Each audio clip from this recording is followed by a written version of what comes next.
Grady. 9. Thank you, Mr. Speaker. Food prices are driven by many pressures, including the global economic climate. We recognise the important role that trade can play in improving food security through diversification of supply chains. Our programme of free trade agreements is securing access to global supply chains, removing barriers and lowering costs for traders.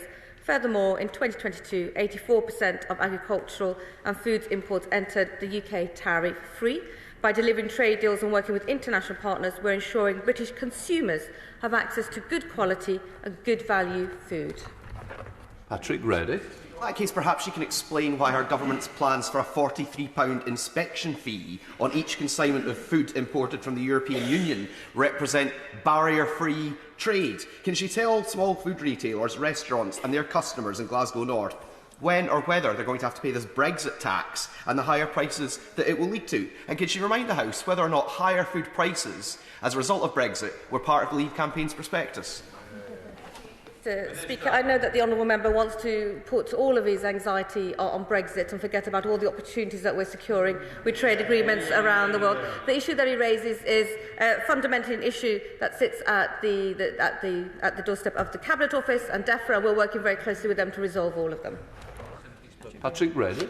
Speaker, the ministers have spent the past hour or so in the face of overwhelmingly contrary evidence telling us that Brexit is just the most wonderfulest thing ever to have happened in the history of the entire universe. I wonder if the Secretary of State could level up with us for a minute and tell us whether there is anything at all about Brexit that she finds regrettable, disappointing or frustrating. He is right. There is one thing that I find regrettable, and it is the fact that he continues to bang on and on about this, even after the rest of the world has moved on post the referendum. The fact is, we have left the EU. We are not going back into the EU. Certainly not under the terms that would require us to do so. What he should be focusing on is the benefits of Brexit, such as having more control over our laws, our borders, our money, and actually being able to deregulate. Looking at our smarter regulation programme, perhaps if he looked at that and took the opportunities there, he'd be able to deliver for the people of Scotland.